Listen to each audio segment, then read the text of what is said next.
Hello everyone, welcome back to the channel. Today, we're diving into a story that has embarrassed the Russian military on the global stage, frustrated defense analysts, and raised serious questions about where Russia's war strategy is actually headed. We're talking about Russia's so-called robot tank, project, a vehicle that was hyped as the future of warfare, a symbol of next-generation battlefield dominance, and a clear message to the world that Moscow was ready to leap into automated combat. But what actually happened was the complete opposite. Instead of proving Russia's technological power, the entire project became a public disaster that exposed weaknesses in Russia's defense capabilities, production networks, and strategic planning.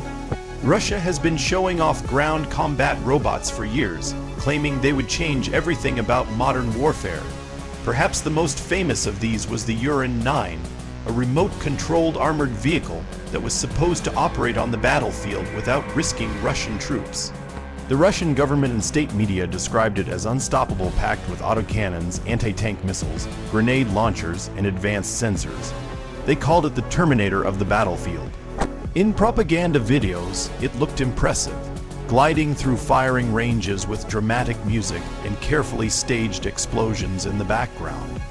But the reality began to unfold when the Uran 9 was actually deployed during Russia's military operations in Syria, back in 2018. This was the first real test of the machine, a chance to prove that Russia was ready to match or even surpass Western robotics programs. Instead, everything went wrong. Reports from Russia's own military observers later revealed that the robot tank lost communication repeatedly, sometimes for several minutes at a time.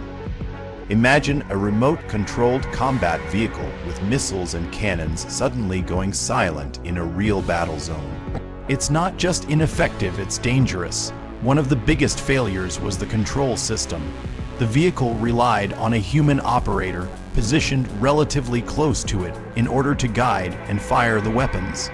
But even at distances under 1 kilometer, the signal dropped, sensors malfunctioned, and the robot stopped responding.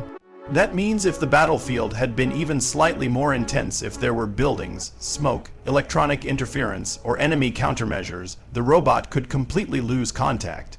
In short, the so-called autonomous vehicle needed babysitting just to move a few hundred meters safely. On top of that, the system struggled with target detection and aiming. The sensors and cameras, which were supposed to act as the robot's eyes, proved unreliable. Operators reported blurry images, delayed video feeds, and targeting systems that simply couldn't handle the stress of real combat.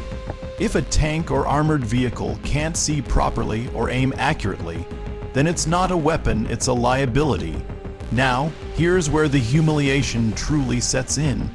After the failures in Syria, you might expect Russia to return to the design board, invest heavily in fixing the issues, or quietly retire the system. Instead, they continued promoting it publicly.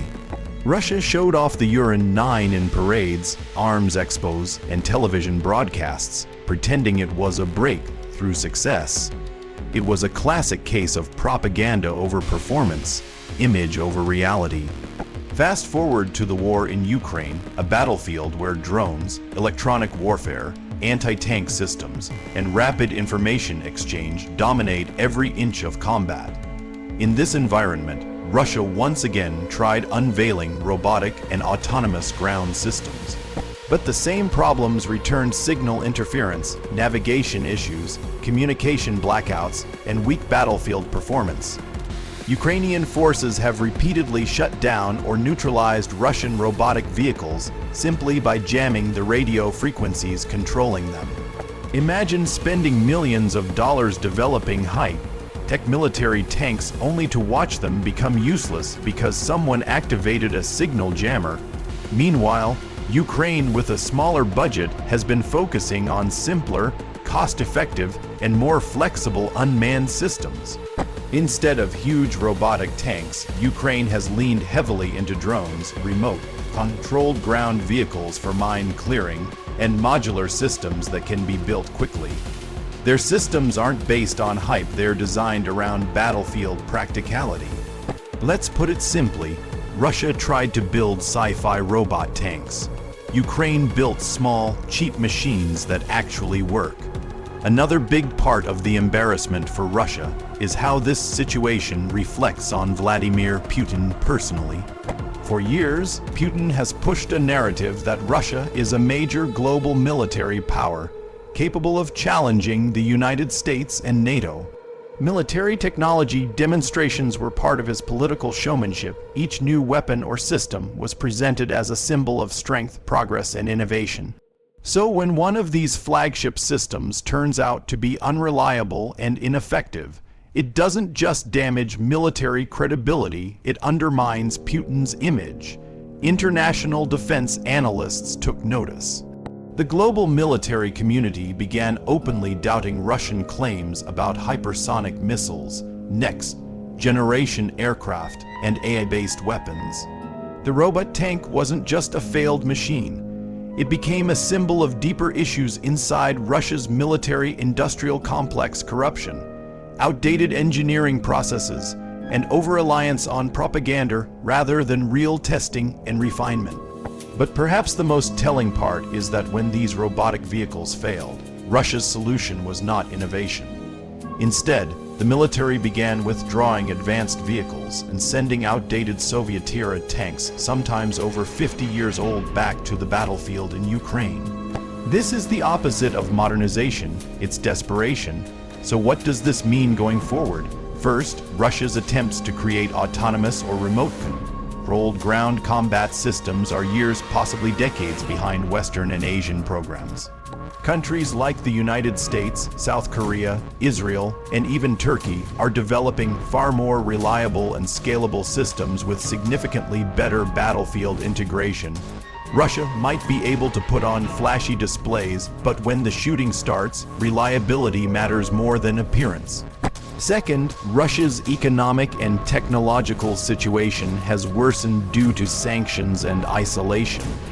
Advanced robotics, artificial intelligence hardware, and high-precision electronics are difficult to produce without global supply chains. Rebuilding this capability would take enormous time and resources, two things Russia does not currently have. And finally, this story highlights a broader truth about modern warfare. The era of big, heavily armored, expensive machines dominating the battlefield is fading. Flexibility, information, mobility, and electronic warfare are now more important than raw size or firepower. Russia tried to leap into the future by force of image and hype, but technology doesn't bend to propaganda. You can't announce your way to innovation. You have to engineer it, test it, fix what fails, and adapt. None of that happened here. So yes, Russia's robot tank program wasn't just a failure, it was a humiliation. It exposed weaknesses that Russia had been trying to hide and raised serious doubts about the future of their military modernization. As the war in Ukraine continues, that reality becomes harder and harder for the Kremlin to deny. Thank you for watching. And if you enjoyed this deep dive and want to stay updated on global defense developments, military technology stories, and real on-the-ground analysis, don't forget to like, subscribe, and hit the notification bell. I'll see you in the next video.